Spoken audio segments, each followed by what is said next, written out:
ating lahat at welcome sa Squamish Christian Fellowship's online worship. Bago tayo magpatuloy sa buong linggong ito, hayaan niyo na tayo magbulay-bulay sa gabi pong ito sa loob ng 10 hanggang 15 minuto. Alam ko na kayo ay busy, maraming ginagawa at maraming pinagkakabalahan, ngunit salamat at tayo magkakasama ngayong gabi. At nais ko ating pagbulay-bulayan ang isang sulat ni Apostol Pablo sa mga taga-Pilipos. At ang kanyang kalagayan dito, siya ay nakabilanggo. Kasama ni Pablo si Timoteo na nabilanggo. At habang sila nakabilanggo, ay kanya pa rin nagawa na sumulat. Ngunit yung kanyang pagsulat ay punong-puno ng kagalakan at nagbigay pa ng lakas ng loob para sa mga mananampalataya na patuloy ibahagi ang mabuting balita, ang pagliligtas ng Panginoong Hesus sa kabila ng persecution na meron sila. At sa gabing ito, sa mga pananalita ni Apostol Pablo sa mga taga-Pilipos, tayo matuto, tayo ay magkaroon ng pag-asa at magkaroon ng lakas ng loob sa pagpapatuloy po sa bawat araw at lakas ng pananampalataya. Tayo manalangin. Sa gabing ito, O Diyos, sa aming pagbubulay-bulay ng iyong mga salita, hinihingi namin ang iyong banal na spirito, mangusap sa aming kalagitnaan, manguna sa amin, at bigyan kami ng inspirasyon, kalakasan po sa gabing ito. Sa pangalan ni Jesus, ito po ang aming panalangin.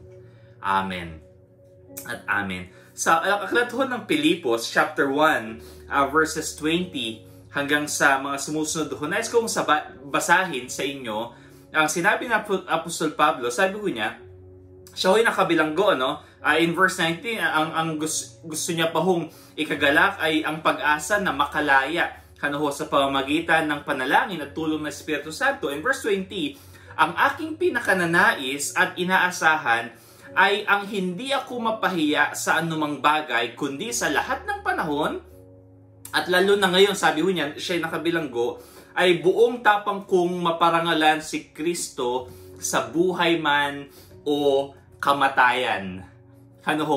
In 1 Corinthians chapter 11 verse 1, ay si Pablo, sabi niya, imitate me as I imitate Christ. And at the same time ay sa kanyang pananalita dito ay mabigyan tayo ng lakas ng loob, pag-asa na ang ating pananampalataya sa mga panahon pong ito, sa panahon ng pandemya, panahon ng taghirap, panahon ng tagutom, panahon na hindi tayo sigurado sa mga darating pong araw, sa panahon na kung saan ang daming patayan, ang daming gulo, ang daming korupsyon na kawan, si Apostol Pablo, nung siya ay nakabilanggo, ang sabi niya, ang nais niya ay hindi mapahiya at sa lahat ng panahon, lalo na nang siya ay nakabilanggo, ay maparangalan pa din niya ang Panginoong Hesukristo. Anong sabi niya? Maging sa buhay man o kamatayan. Yung letter ni Pablong ito ay nagpapakita ng isang buhay na alam niya kung sino siya, alam niya kung ano siya, alam niya kung ano yung kanyang kahihinatnan, at alam niya kung ano yung purpose niya sa buhay. Bakit po? Sabi niya in verse 21, sapagkat para sa akin, ang buhay ay para kay Kristo. Para kanino yung buhay mo? Para sa nililigawan mo, para sa mahal mo sa buhay, para sa sarili mo, para sa mga tao na umaasa sa iyo, kasali ba ang Diyos ton? Si Apostol Pablo, sabi niya, para sa akin, ang buhay ay para kay Kristo. Yung kanyang buhay ay itinalaga niya sa Diyos. At maging challenge po ito sa atin. Sa ating paglapit sa Diyos araw-araw, siya ba ay Diyos? Atin bang iniaalay yung ating buhay sa Kanya? In the first place, siya yung unang nag-alay ng buhay para sa atin. Ang Panginoong Hesus ang nag-alay ng kanyang buhay para sa atin. Siya yung namatay sa krus upang bayaran yung ating mga kasalanan. So, at hindi natin kayang pay, o overgive ang Diyos. Hindi natin kayang gawin ang ginawa ng Panginoong Jesus para sa atin. But in response with that, in thanksgiving with that, sabi ni Apostol Pablo, sapagkat para sa akin, ang buhay ko ay para kay Kristo. Take note, nasaan po siya? Siya ho ay nasa bilangguan. Madilim, malamig, malungkot, mahirap. Yung kanyang kasalukuyang pinaglalaanan, pero sabi niya, ang buhay ko ay para kay Kristo. At anumang sitwasyon, mapakulong man, mapamahirap man, ang nais pa rin niyang mangyari, ay maparangalan ang Panginoong Jesus ng kanyang buhay. Ano pa ang sabi niya? At ang kamatayan ay pakinabang. Alam niyo, lahat tayo takot mamatay. Kaya nga tayo nagtatrabaho kasi takot tayong hindi man tayo natatakot kasi na mawalan ng trabaho eh. Natatakot tayo kasi kapag wala tayo ng trabaho, wala tayong papakain sa pamilya natin, wala tayong makakain, at pag wala tayong makain, mangangayayat tayo, magkakasakit tayo at mamamatay tayo. Yung fear na meron tayo, at the end, ang pinakatotoo ay takot tayong mamatay. Tama ba? Takot tayong mamatay. Walang gustong mamatay agad. Pero itong si Pablo, sabi niya, para sa akin ang buhay ay para kay Kristo at ang kamatayan ay pakinabang. Kakaiba ho, Kailan pa naging pakinabang ang kamatayan? Ikaw nga ay mamamatay, Ikaw nga ay lilisan sa mundong ito, iiwan mo yung iyong mga pamilya, mahal sa buhay. Pero kay Apostol Pablo, malinaw sa kanya na kapag katapos ng buhay sa mundong ito, kapag katapos ng physical life, hindi naman tayo panghabang buhay na bubuhay sa katawang ito. At sa mundong ito, we are living in a falling world. May gulo, may dahas, may calamities, papasama ang tao, napalaganap ang pandemya. We are living in this world. And the good thing is that we are not permanently living in this world. Lahat po tayo dito ay temporary lamang.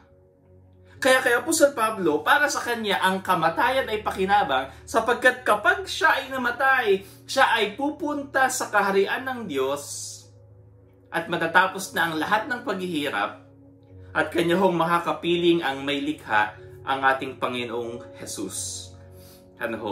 Kaya para sa kanya, malinaw.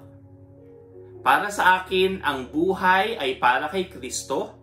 Kung buhay ako ngayon, ito ay para kay Kristo. Ito ay para sa Panginoong Jesus. Kung mamatay ako ngayon, ito ay pakinabang sa akin sapagkat aking makakaharap, makakasama ang Panginoong Jesus.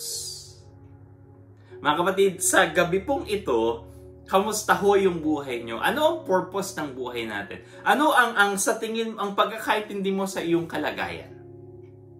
Ang iyong buhay ba ay para kay Kristo? Si Kristo ba ay even part of your life? Isang maliit na kudlit? O ang buhay mo ay para sa Kanya 100%? Kagaya ho ng sinabi ni Apostol Pablo. Now, ito po, sabi niya, bakit ko sinabi na he knows his purpose?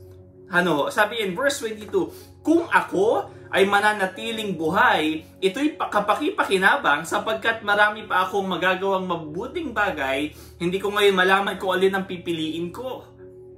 So, if Paul lives, alam niya na marami pa siyang magagawang mabuting bagay. Alam niya na marami pa siyang mailalapit na tao sa Diyos. Alam niya na mas marami pa siyang mapagbabahaginan ng mabuting balita upang mas maraming tao ang makakilala sa Diyos. Alam niya yung purpose niyang kanyang buhay.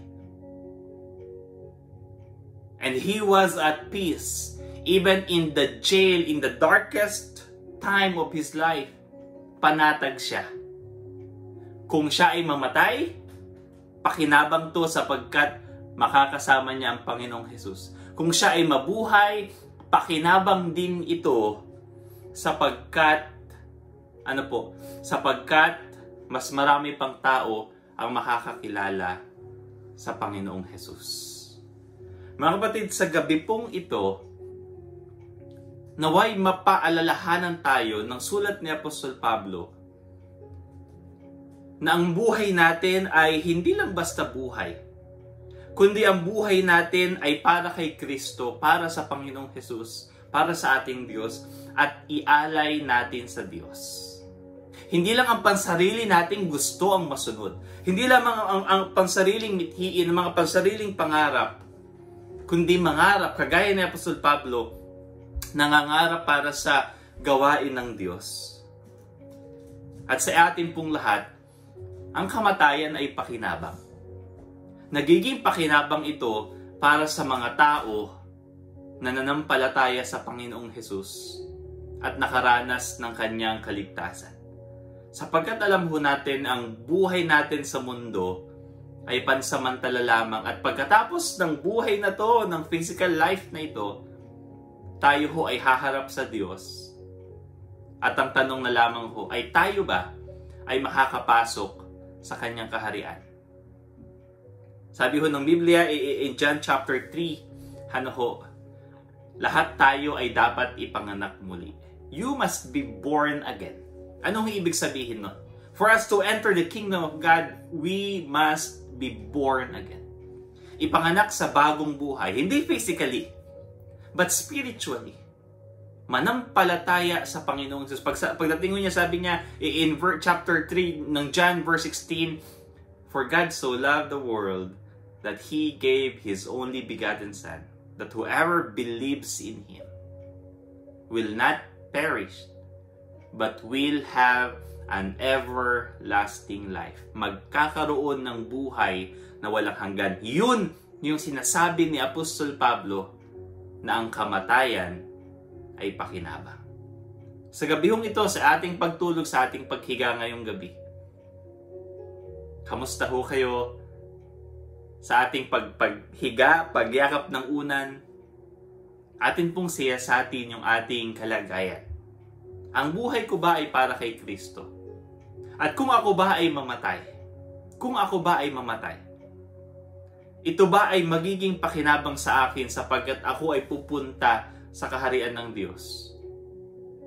O ito ay nagbibigay ng takot sa akin sapagkat hindi ko alam kung ano ang mangyayari sa akin bukas? Mga kapatid, malinaw hong sinasabi ng banal na kasulatan, ang sino mang sumampalataya sa kanyang bugtong na anak, sa Panginoong Hesus, ay magkakaroon ng buhay na walang hanggan. Nawa ho, bago ka mahiga ngayong gabi, ikaw ay manampalataya sa ating Panginoong Hesus. Tayo ay manalangin. Sa gabing ito, Diyos, sa aming pagtatapos, salamat sa iyong mga salita. Maging challenge ito sa amin, maging encouragement ito sa amin, maging buhay ito sa amin. Hayaan mo na sa aming paghiga, O Diyos, sa aming pagsiyasat ng aming kalagayan, ng purpose namin sa buhay. Nawa, O Diyos, kami ay maging tapat sa iyo, at ang aming mga buhay ay aming ialay sa iyo sapagkat ikaw ang unang nag-alay ng buhay para sa amin. At hayaan mo, O Diyos, na kami ay manampalataya sa iyo. Sa pangalan ni Jesus, ito pong aming panalangin. Amen at amen. Salamat po sa inyong pagsama ngayong gabi. Dalangin ko po na sa mga susunod ng araw ng linggong ito ay masumpungan natin yung purpose natin sa buhay. Maging observant tayo sa ginagawa ng Diyos sa araw-araw. Makita natin ang kanyang layunin para sa atin. At higit po sa lahat, tayo nawa ay magpatuloy sa ating pananampalataya sa ating Panginoong Hesus. Amen at amen.